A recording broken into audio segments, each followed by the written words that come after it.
Bom dia, hoje são 4 de maio de 2017, quinta-feira, Brasília, Distrito Federal. Mais um vídeo sobre religião. Religião, pura ilusão, pura fantasia, pura superstição.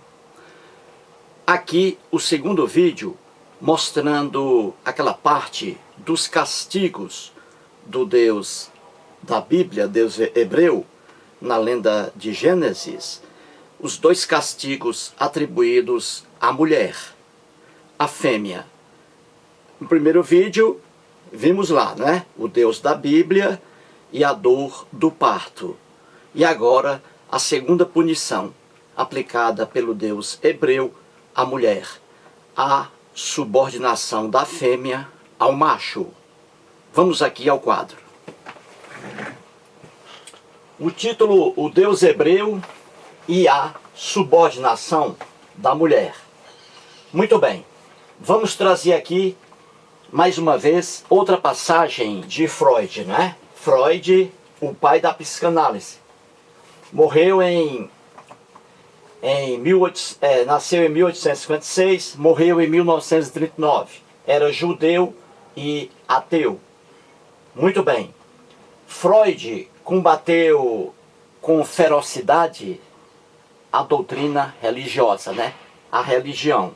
E aqui seu livro, como sempre mostro, Freud, o futuro de uma ilusão. E aqui duas passagens, na página 86, na página 79, deste livro aqui. Muito bem, vamos lá. Freud diz assim, na página 86, em relação às doutrinas religiosas. Algumas são tão inverossímeis que se encontram de tal modo em contradição com tudo que descobrimos arduamente sobre a realidade do mundo, que podem ser comparadas, considerando devidamente as diferenças psicológicas, as ideias delirantes. Freud diz aqui, em resumo, que as doutrinas religiosas são comparadas às ideias delirantes. Ou seja, as doutrinas religiosas são ilusões, são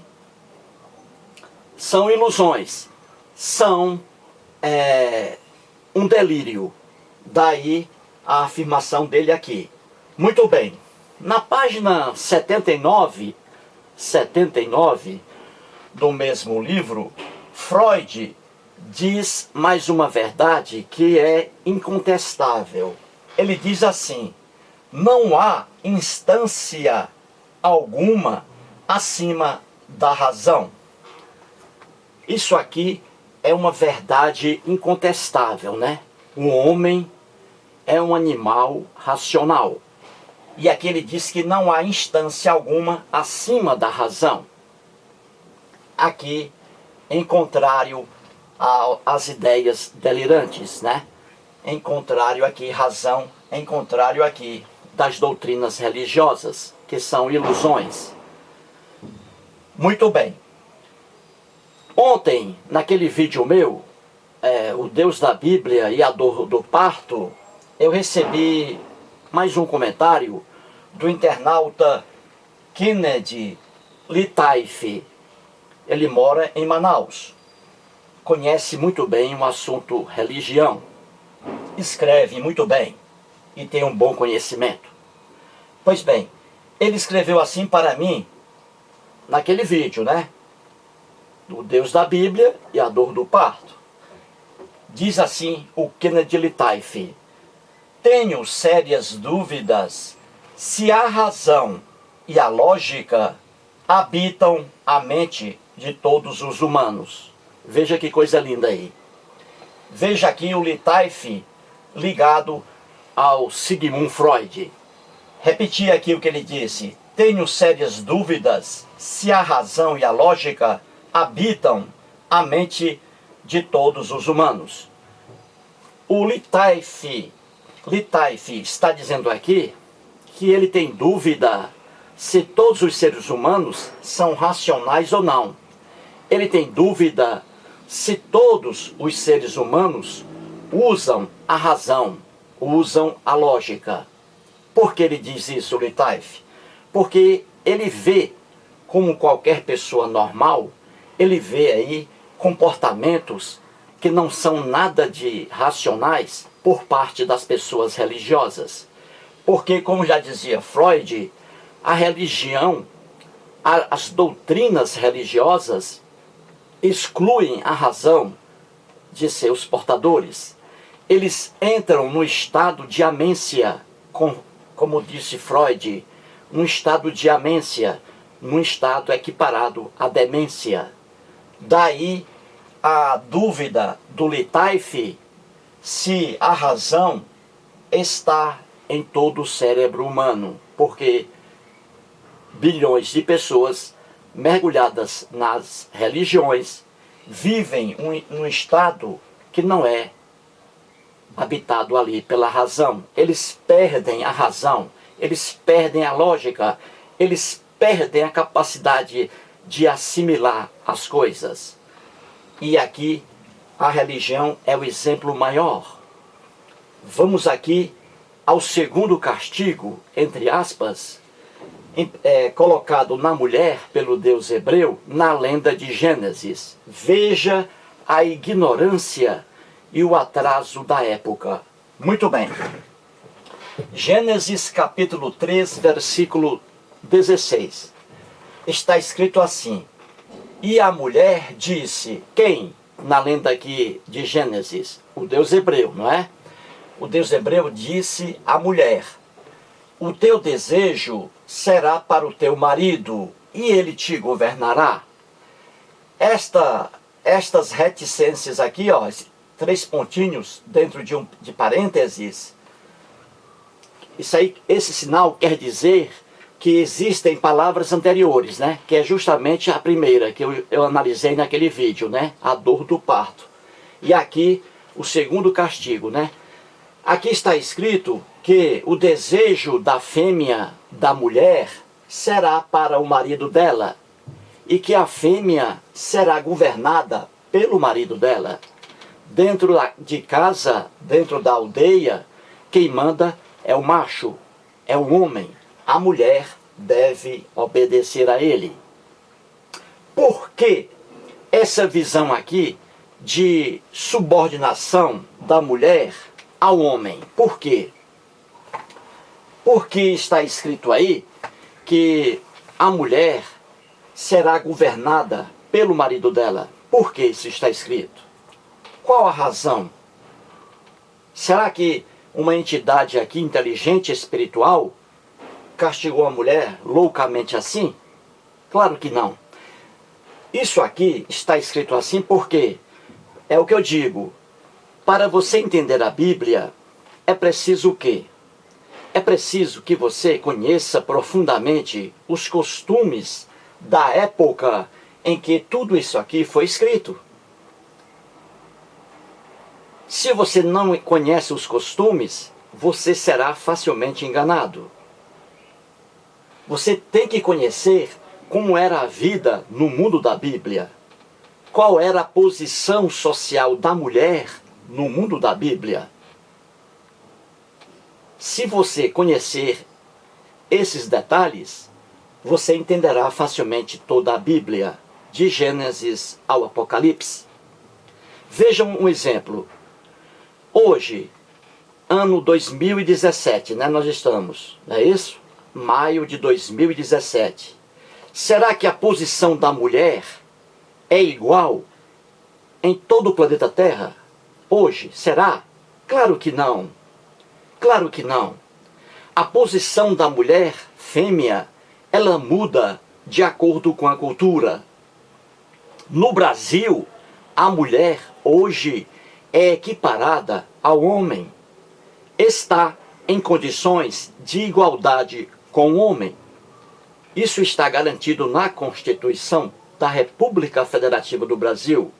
Está lá escrito: homens e mulheres são iguais em direitos e obrigações. Hoje, na Arábia Saudita, por exemplo, não existe essa igualdade. Lá, a mulher é tratada como um ser inferior. Não tem os mesmos direitos garantidos ao homem. Veja, isso hoje, ano 2017. E assim em várias sociedades, principalmente na Ásia e na África, a mulher é conhecida lá, tratada como um ser inferior. Isso ocorre hoje, e principalmente no mundo da Bíblia, que é mais distante ainda. Então, isso aqui, de que o desejo da mulher será para o marido, e que o marido vai governar a mulher aqui para sempre, essa loucura aqui significa que na época aqui, sociedade hebraica, Velho Testamento, e sociedade judaica, Novo Testamento, a mulher lá era também considerada como um ser inferior. Você entendeu? Como um ser inferior. Isso aqui não é castigo de Deus algum. Deus algum existe. Deus algum castiga mulher, castiga homem, castiga animais irracionais. Isso aqui é o retrato de um mundo antigo, de uma sociedade patriarcal. A sociedade dos hebreus era uma sociedade patriarcal. A sociedade dos judeus, Novo Testamento, sociedade patriarcal. É por isso que a mulher, na Bíblia, de Gênesis ao Apocalipse, ela apanha, coitada, sofre, porque ela era considerada um ser inferior. É por isso que na lenda de Gênesis, tudo de ruim foi por culpa da pobre mulher. Porque isto aqui, a Bíblia, era um mundo de machos, de homens. O homem numa posição superior, a mulher numa posição inferior. Qualquer pessoa que estuda a história hebraica sabe disso.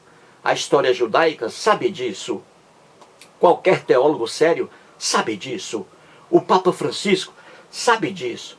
Mas não comenta, ele não espalha. Por quê?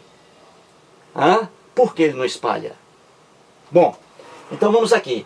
Então agora eu vou explicar a você. Veja, botei aqui, ó, no mundo da Bíblia e no mundo de hoje, a mulher.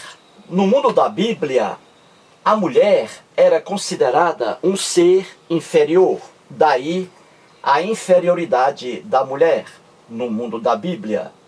Aqui está o homem numa posição superior, lá em cima, e aqui é a pobre mulher numa posição inferior.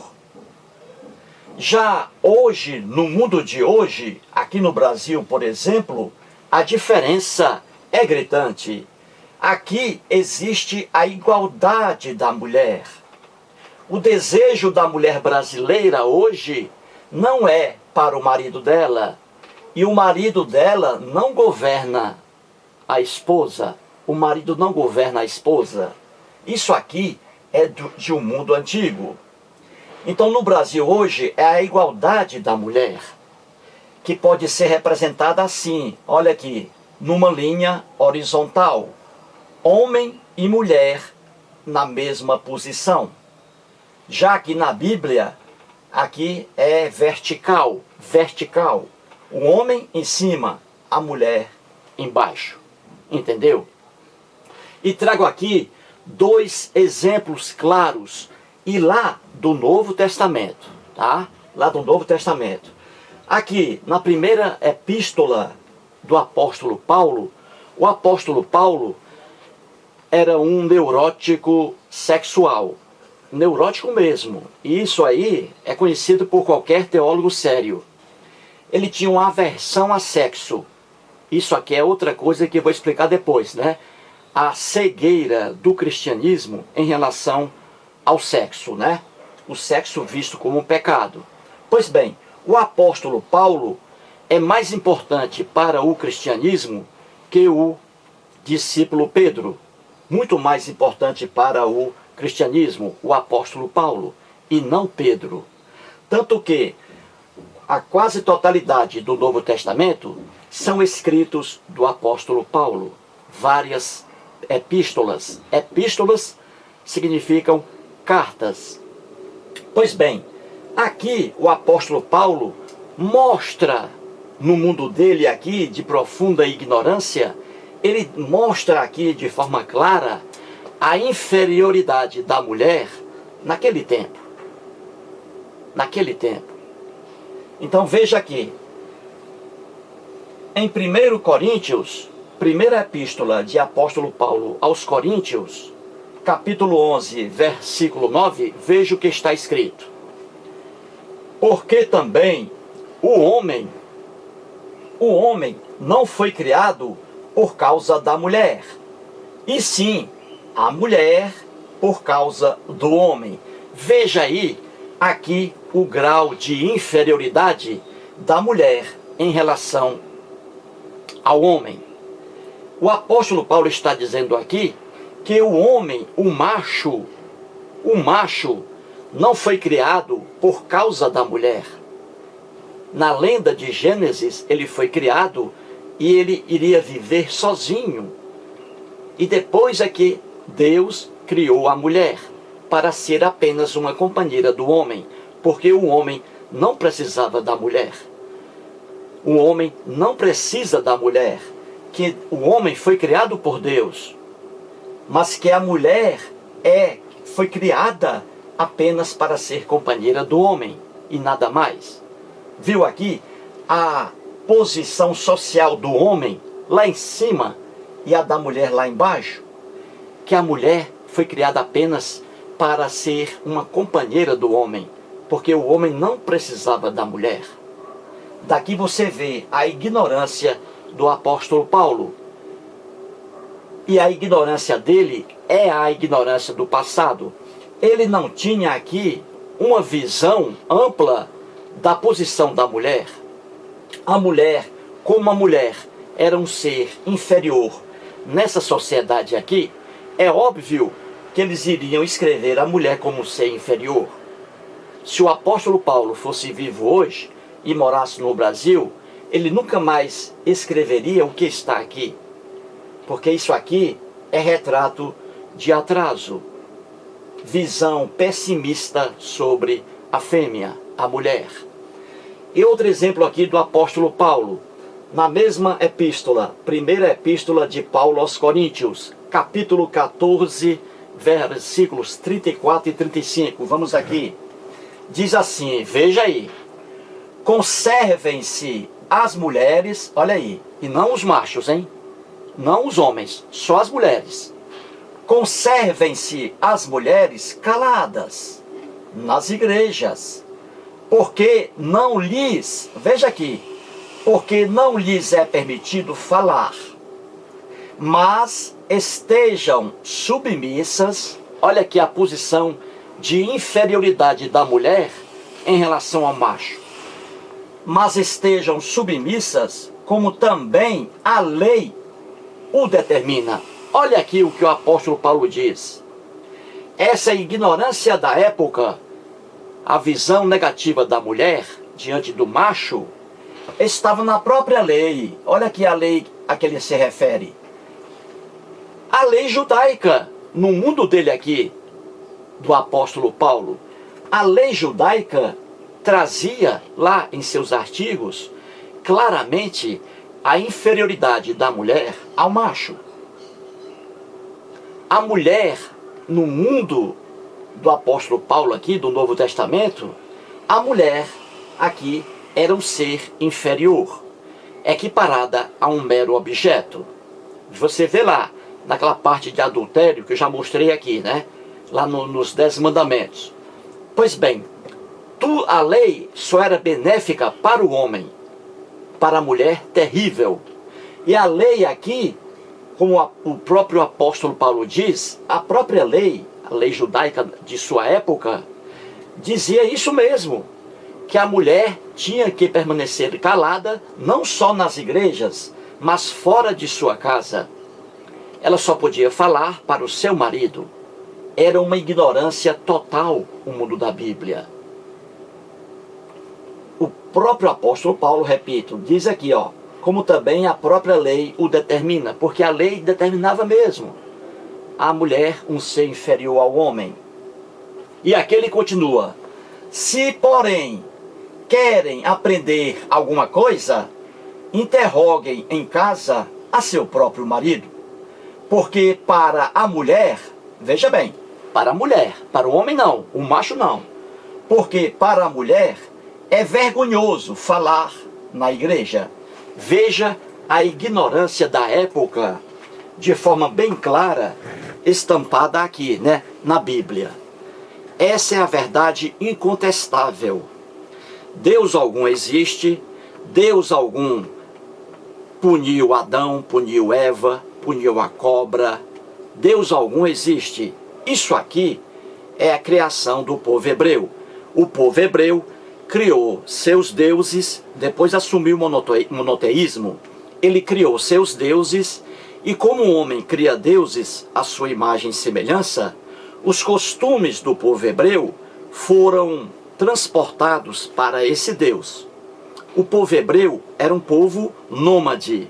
Logo, o Deus hebreu, criado por eles, absorveu essa característica e passou a ser um Deus nômade. O povo hebreu vivia em conflitos com outros povos, em guerras, né? Em conflitos.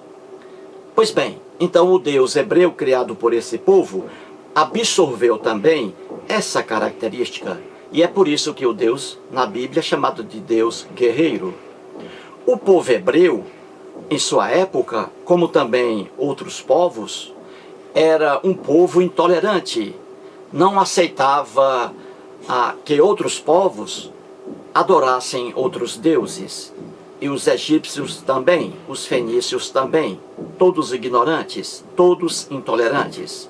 Pois bem, como o povo hebreu era intolerante religioso, não aceitava que outros povos adorassem outros deuses, então o Deus criado por esse povo, pelo povo hebreu, esse Deus passou a ser intolerante. É por isso que Deus na Bíblia manda matar pessoas, aldeias inteiras, incluindo velhos, crianças, né? Porque esse povo adorava outros deuses. Era uma loucura total. Pois bem, então esse Deus hebreu, criado pelo povo hebreu, absorveu também esse defeito, a intolerância, e assim por diante. Como sempre digo, para entender a Bíblia, repito, é preciso conhecer profundamente os costumes daquele povo. Se você não conhece, facilmente você será enganado por qualquer espertalhão por aí, que vai passar para você uma informação fora de seu contexto social e fora de seu contexto literário. É fácil entender a Bíblia, basta conhecer os costumes daquele povo. Quando você abre a Bíblia, você está abrindo não o mundo de hoje, mas um mundo muito antigo, com costumes muito antigos. Então você não está lendo um livro de hoje. Quando você abre um romance de José de Alencar, meu conterrâneo, lá de Messejana, cidadezinha próxima de Fortaleza, casa lá, o museu dele. Quando você abre um livro de José de Alencar, você está sendo transportado para aquela época de José de Alencar, muito diferente da época de hoje. E assim por diante, quando você abre um livro de Machado de Assis, um romance do grande Machado, você, ao ler Machado de Assis, não está lendo o mundo de hoje, mas o mundo dele, assim também em relação à Bíblia. Na internet a gente vê por aí, no mundo do YouTube, idiotas, pessoas que não têm preparo algum, falando bobagens sobre a Bíblia. E milhões aí caindo nessas conversas fiadas. Não tem conhecimento de teologia, antropologia, sociologia, história dos hebreus, história dos judeus, arqueologia bíblica, sociologia bíblica. Essas pessoas nada sabem. Fazem vídeos idiotas, imbecis, e milhões caem nesse conto do vigário. Aqui está a prova bem clara de que essa visão negativa da mulher na Bíblia, essa visão, ela é natural porque o homem naquela época não tinha a mesma visão que nós temos hoje. Nós avançamos. No Brasil, a mulher não é equiparada a um mero objeto. Não, ela está em posição de igualdade com o homem. Aqui no Brasil, a Constituição da República garante a igualdade de homem e mulher. A Bíblia não. Aqui está. Quando eu vejo uma mulher cristã dizendo que a Bíblia ama as mulheres, isso aí reporto aqui ao Sigmund Freud e aqui ao Kennedy Litaif. Aí fica a dúvida, será que todos os seres humanos fazem uso da razão e da lógica? É claro que não. É claro que não. Eis aí, portanto, a verdade, e vamos terminar aqui com Elvis Presley cantando Suspicious Minds. When going that way, I can you can, because I love you too much, baby. Oh, I can't see, oh no, what you do to me, and you don't believe it yesterday. Muito obrigado.